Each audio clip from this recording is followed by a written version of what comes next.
السلام علیکم ورحمۃ اللہ وبرکاتہ۔ ناظرین، آج ہم ڈورنڈا بلیک کے اسلام قبول کرنے کی کہانی بیان کرنے والے ہیں، جو کہ 16 سال کی عمر میں بہت ہی غلط صحبت میں پڑ گئی اور اس نے انگلینڈ میں ایک گینگ کو جوائن کر لیا تھا، مگر الحمدللہ اللہ نے اسے ہدایت دی۔ نہ صرف اس نے برائی کا رستہ چھوڑا اور اسلام قبول کیا، بلکہ اس کے ساتھ ساتھ اس نے مدرسے میں عالمہ کا کورس بھی کیا، اور آج وہ برطانیہ میں ہزاروں لوگوں کے اسلام قبول کرنے کا ذریعہ بن رہی ہے۔ تو آئیے بڑھتے ہیں اصل ویڈیو کی طرف۔ اعوذ باللہ من الشیطان الرجیم، بسم اللہ الرحمن الرحیم، الحمد للہ رب العالمین، الصلاة والسلام علی رسول اللہ صلی اللہ علیہ وسلم، السلام علیکم ورحمۃ اللہ وبرکاتہ. My dear brothers and sisters, I hope you guys are all doing really well, inshallah ta'ala, that you're all good. So this is Ustadha Amina Blake with you. بسم اللہ الرحمن الرحیم. میرا بیک گراؤنڈ یہ ہے کہ میں ایک 17 سال کی لڑکی کے ہاں پیدا ہوئی چیسٹر میں، جو کہ لیورپول کے قریب ہے. اس نے مجھے اڈاپٹ کروانے کا فیصلہ کیا اور مجھے شیفیلڈ کی رہائشی ایک فیملی نے بچپن میں ہی اڈاپٹ کر لیا، لہٰذا میں شیفیلڈ آ گئی، وہیں رہی اور اب بھی رہ رہی ہوں. تو میں ایک اڈاپٹ کی ہوئی اکلوتی بچی تھی. میرے والد شیفیلڈ یونیورسٹی میں انگلش اور لنگوسٹک کے پروفیسر تھے اور میری والدہ شاعرہ اور آرٹسٹ تھی. افسوس دونوں کا اب انتقال ہو چکا ہے. اور ہاں، اسی لیے میری پرورش بڑی دلچسپ بہت تعلیمی ماحول میں ہوئی، لیکن میں خود سے بچی تھی، اصل میں ٹام بوائے. مجھے گھڑ سواری، کاریں، لوریز اور بسیں پسند تھیں، اور میرا لباس وہ کوئی بھی چیز لڑکیوں کی طرح نہیں تھی. میرا ایمان، میری پرورش بطور عیسائی کی گئی، جس کی درخواست میری حقیقی ماں نے کی تھی، اور مجھے سنڈے اسکول بھیجا گیا جو مجھے پسند تھا. لیکن میں بہت چھوٹی عمر سے لڑکپن سے ہی عیسائیت پر ہمیشہ سوال اٹھاتی تھی. لیکن مجھے پیغمبروں اور بائبل میں لکھے قصے پسند تھے. ہم سنڈے اسکول میں بیٹھتے تھے اور ٹیچر ہمیں بہت اچھے سے عیسیٰ علیہ السلام اور موسیٰ علیہ السلام اور ابراہیم علیہ السلام کے قصے سنایا کرتے تھے. اپنے بچپن میں مجھے یہ سب بہت اچھا لگتا تھا. لیکن وقت کے ساتھ ساتھ جب میں شاید 15 یا 16 سال کی تھی، تب بائبل کے متعلق میں نے سوالات پوچھے، اور اس کی سچائی پر قائل کرنے والے جوابات نہ ملے تو گویا یہ ایک بنیاد پھر بن گئی تھی. بہرحال اس وقت میں خدا پر واقعی یقین رکھتی تھی، لیکن میں نے خود کو کسی مخصوص مذہب کے ساتھ نہیں جوڑا تھا. جب مجھے پتا چلا کہ بائبل میں متضاد باتیں ہیں، یہ اصل میں مجھے ایک پادری سے پتا چلا، وہ بہت اچھا تھا اور بہت دیانتدار بھی. میں نے اس سے کہا، یہ سب کیا ہے؟ مجھے خدا کو کیوں ماننا چاہیے؟ مجھے بائبل پر ایمان کیوں لانا چاہیے؟ تو اس نے جواب دیا کہ آپ کو اپنے دل سے ایمان لانا ہوگا. میں نے کہا، اس کا ثبوت کیا ہے؟ تو میں نے اس سے یہ سوالات پوچھے تھے. آپ کو اپنے دل سے ماننا ہوگا، یہ ایک احساس کا نام ہے. اور میں نے سوچا کہ ہاں، میں خدا پر ایمان رکھتی ہوں، لیکن اگر یہ الفاظ، یہ کتاب اپنا خدا کا کلام ہونا ثابت ہی نہیں کر سکتی اور اس میں متضاد باتیں موجود ہیں، اور اگر یہ واقعی خدا کا کلام ہوتا تو میرے خیال میں یہ متضاد باتوں سے پاک ایک پرفیکٹ کلام ہوتا. لہٰذا میرا نہیں خیال کہ میں اس پر عمل کر سکتی ہوں. میں بچپن میں بھی مسلمانوں کے ساتھ ہمیشہ گھل مل جاتی تھی. بطور پروفیسر میرے والد کے مسلمان اسٹوڈینٹس بھی تھے، اور اسلام کے ساتھ میرا پہلا رابطہ دراصل اس لڑکی کے ذریعے ہوا جس کے ساتھ میں 17-18 سال کی عمر میں نائٹ کلبنگ کرتی تھی. میں شاید 18 سال کی تھی اور گھر میں نے 16 سال کی عمر میں چھوڑا تھا. مطلب میں اتنی زیادہ خود سر تھی. میں نے اپنے لیے کونسل فلیٹ اور ایک کونسل پراپرٹی لی. یہ چھوٹی سی پراپرٹی تھی. ہوا یہ کہ میرا اٹھنا بیٹھنا کچھ غلط لوگوں میں ہو گیا، اور کچھ بدماش قسم کے لوگوں نے میرے رہائشی اپارٹمنٹ میں مجھ پر حملہ کرنے کے لیے کچھ لوگوں کو بھیجا. وہاں مجھ پر حملہ کر کے مجھے بری طرح سے پیٹا گیا. انہوں نے میری کاش چرا لی جو اس وقت میرے پاس تھی. انہوں نے میری رقم چھین لی. اور واقعی سبحان اللہ سبحانہ و تعالیٰ انسانوں کو ایسی صورتحال سے دوچار کرتا ہے جہاں انہیں مجبوراً کوئی قدم اٹھانا پڑتا ہے، کیونکہ اس کے بغیر آپ کی زندگی کبھی تبدیل نہیں ہو سکتی. تبدیلی کے لیے آپ کی زندگی میں اسپیکار کا پیدا ہونا ضروری ہے. اور اس حملے کے بعد میں واپس اپنے فلیٹ میں جانے سے بہت خوفزدہ تھی. پھر میں جس جگہ گئی وہ میری وہی مسلمان دوست تھی جس کے ساتھ میں نائٹ کلبنگ کرتی تھی. اس نے کہا تھا، نہیں آ جاؤ اور میرے گھر میں آ کر رہو. تو میں اس کے گھر رہنے چلی گئی، اور اس کے گھر میں صرف ایک کتاب تھی، اور یہ کتاب ہے القرآن.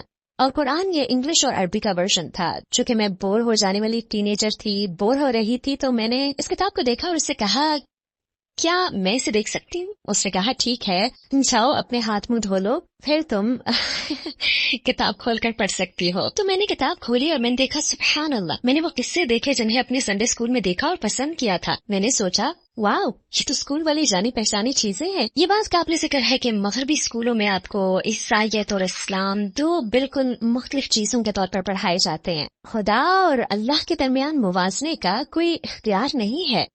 اللہ مسلمانوں کے لیے اور خدا عیسائیوں کے لیے ہے۔ یہ بالکل ایسا ہے جیسے مختلف مذاہب کے مختلف خدا ہوں، اور میں بھی یہی سمجھتی تھی۔ پھر میں نے اپنی دوست سے سوالات پوچھنے شروع کیے کہ یہ کتاب کون سی ہے، یہ عیسائیت سے اتنی ملتی جلتی کیوں ہے؟ تو اس نے مجھے اپنے پڑوسی سے ملوایا اور اس نے کہا مجھے کچھ وقت دو، میں تمہیں جوابات لا دوں گا۔ وہ یقیناً اپنے شیخ کے پاس گیا ہوگا اور شیخ نے ظاہر ایسے کچھ آیات دی جو میرے سوالات کے مطابق تھی، جو کہ سائنسی ثبوت تھا۔ میں نے کہا واو، یہ کمال کی بات ہے۔ اور اس نے مزید کہا بڑی اہم بات سنو، یہ تقریباً 1400 سال پہلے ایک ریگستان میں غیر پڑھے لکھے انسان پر اترا تھا، اور میں تو بالکل حیران رہ گئی۔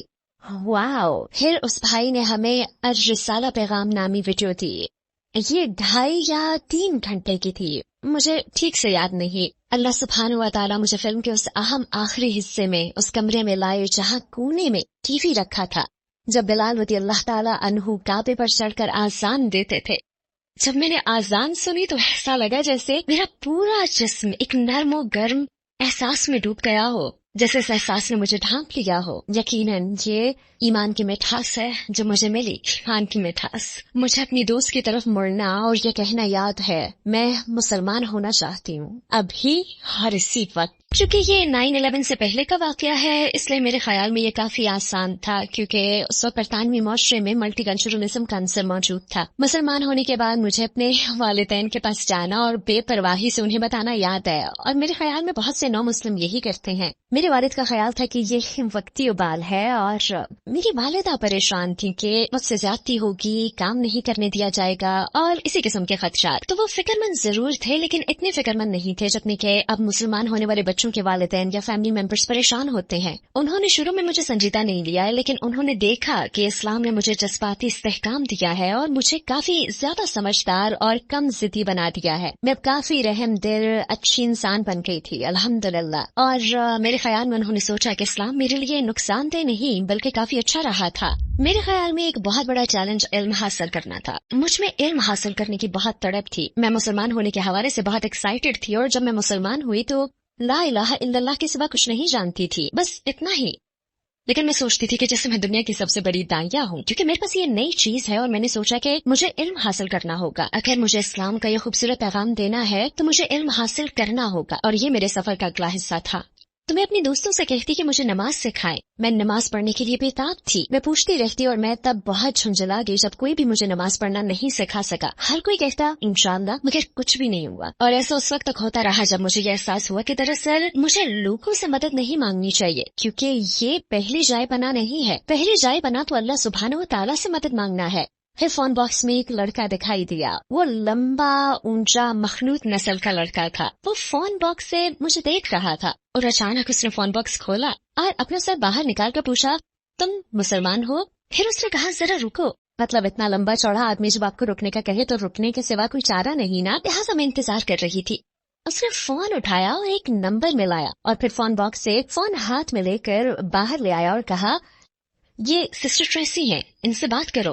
اور سبحان اللہ، وہ نہ صرف میری رہنما اور ٹیچر بن گئی بلکہ انہوں نے خود مجھے استاذہ بنانے کا راستہ بھی ہموار کیا۔ انہوں نے مجھے نماز پڑھنا سکھائی، مجھے ارکان الایمان سکھائے، انہوں نے مجھے مسلمان بننے کا صحیح راستہ دکھایا، مجھے حجاب کے بارے میں بتایا، اور در حقیقت وہ اللہ سبحانہ و تعالیٰ سے کی گئی میری دعا کا جواب ہی تھی۔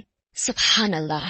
در حقیقت میرا نماز کا سفر بڑا حیرت انگیز تھا، کیونکہ وہی بات کہ میں نماز پڑھنا سیکھ رہی تھی، ٹریسی نے مجھے پڑھنے کے لیے نماز سکھانے والی ایک چھوٹی سی کتاب دی تھی۔ تو میں اس مرحلے میں تھی، لیکن میں نماز نہیں پڑھ رہی تھی۔ انہی دنوں میری ایک دوست کے والد سیڑھی سے گر گئے، انہیں ہارٹ اٹیک ہوا، اور وہ مسلمان فیملی تھی، تو وہ سیڑھی سے گرے، ہارٹ اٹیک ہوا اور ان کا انتقال ہو گیا، اللہ یرحمہ۔ جب میں اس دوست کے گھر جایا کرتی تھی تو یہی انکل اندر آتے تھے اور کچن میں جا کر وضو کرتے تھے۔ اور کمرے میں رکھے گیس فائر کے سامنے نماز پڑھتے تھے، اس لیے مجھے پتا تھا کہ یہ شخص نماز پڑھتا ہے۔ میری دوست نے مجھے جنازے پر بلایا۔ میں پہلے کبھی جنازے پر نہیں گئی تھی، نہ کبھی میت کو دیکھا تھا۔ پاکستانی کلچر میں یہ بڑا مختلف ہوتا ہے، وہ میت کو تابوت میں رکھ کر گھر کے کمرے میں رکھتے ہیں اور چہرے کو کھلا رکھتے ہیں، پھر نماز جنازے کی تیاری ہونے پر اسے ڈھک دیتے ہیں۔ پھر اس نے کہا کہ اندر آ جاؤ اور دیکھ لو، کیونکہ میرے والد تمہارے بارے میں بہت سوچتے تھے، آ جاؤ اور چہرہ دیکھ لو۔ میں بہت زیادہ نروس تھی۔ اس نے کہا نہیں سب ٹھیک ہے، کچھ بھی نہیں ہوگا۔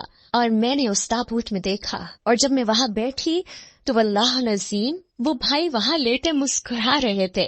ان کی مسکراہٹ اتنی خوبصورت تھی اور ان کے چہرے سے نور چھلک رہا تھا، اور اس لمحے اللہ سبحانہ و تعالیٰ نے مجھے یاد دلایا اور ان بھائی کے نماز پڑھنے کا ویژن مجھے عطا کیا، تو میں فوراً یہ راز سمجھ گئی کہ یہ مسکراہٹ اسی نماز کا نتیجہ ہے، اور اس وقت کے بعد سے میں نے ایک نماز بھی نہیں چھوڑی۔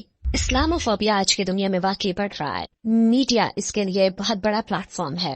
ہمیں بطور امت مل کر جدوجہد کرنی ہوگی۔ اللہ سبحانہ و تعالیٰ فرماتے ہیں نا کہ خود کو تقسیم مت کرو، کیونکہ جب تقسیم ہوگے تو کمزور ہو جاؤ گے۔ ہمیں کم از کم اسی موضوع پر متحد ہونا اور عقل و شعور پیدا کرنا ہوگا۔ ہمیں یہ علم اور شعور اللہ سبحانہ و تعالیٰ کے کلام سے، اللہ سبحانہ و تعالیٰ کی رہنمائی سے حاصل کرنا ہوگا، تاکہ ایسا جوابی بیانیہ تخلیق کیا جائے جسے دنیا سمجھ سکے۔ اور یہ ہم کیسے کر سکتے؟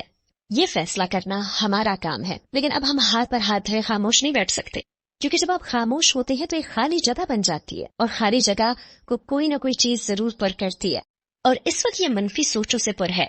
دیکھیں، ہم نمائندے ہیں، تو کیوں نہ ہم اسلام کو خوبصورت ترین انداز میں پیش کرنا شروع کر دیں، کیونکہ یہ خوبصورت دین ہے اور بہت سے لوگ اس کی تلاش میں ہیں۔ میں رسول اللہ صلی اللہ علیہ وآلہ وسلم کا ایک قصہ سنانے لگی ہوں، کیونکہ میڈیا اس وقت بھی تھا، ہے نا، اس وقت بھی میڈیا ہر زمانے میں رہا ہے، الفاظ کی صورت میں۔ اور جس وقت رسول اللہ صلی اللہ علیہ وآلہ وسلم مکہ میں داخل ہوئے تو میڈیا کا کہنا تھا یہ ہم سب کو قتل کر دیں گے، یہ ہم سب کو ذبح کر ڈالیں گے، خون کی ندیاں بہہ جائیں گی۔ ہر کوئی ان مسلمانوں سے خوفزدہ تھا، کیونکہ انہوں نے ان پر ظلم کیا تھا، انہوں نے ان کے ساتھ برا سلوک کیا تھا۔ لیکن جب رسول اللہ صلی اللہ علیہ وآلہ وسلم دوبارہ مکہ میں داخل ہوئے تو انہوں نے لوگوں کو جمع کیا اور کہا، تم مجھ سے کیا امید رکھتے ہو؟ تمہیں مجھ سے کیا توقع ہے؟ اور وہ قرآن میں سورہ یوسف کے الفاظ دہراتے ہیں اور اللہ سبحانہ و تعالیٰ کے ارحم الراحمین ہونے کا تذکرہ کرتے ہیں اور اس بیانیے کو ڈھا دیتے ہیں۔ اب ہم اگر ایک مثبت بیانیہ دے دیں تو پھر میڈیا اور سیاستدان جو چاہیں تاثر قائم کریں، کیونکہ یہ مثبت سوچ پہلے سے لوگوں کے دلوں میں ہے۔ میرے غیر مسلم دوست جب مجھ سے پوچھتے ہیں تو میں ہمیشہ یہی کہتی ہوں کہ اگر آپ حق کی تلاش کریں، اگر آپ اپنے دل کو کشادہ کریں، اپنے تعصبات کو ایک طرف رکھ دیں اور پورے خلوص سے حق کی تلاش کریں اور دعا کریں، خدا مجھے نہیں معلوم تو ہے یا نہیں، لیکن اگر تو ہے تو مجھے حق کے راستے پر چلا دے، اور پھر دیکھیں کیا ہوتا ہے۔ جی ہاں ناظرین، بلا شبہ اللہ تبارک و تعالیٰ ہدایت دینے سے پہلے یہ نہیں دیکھتے کہ یہ بدکار ہے، سیاکار ہے، ڈاکو ہے، غنڈہ ہے یا کون ہے۔ بس طلب سچی ہونی چاہیے، ہدایت برے سے برے انسان کو بھی مل سکتی ہے۔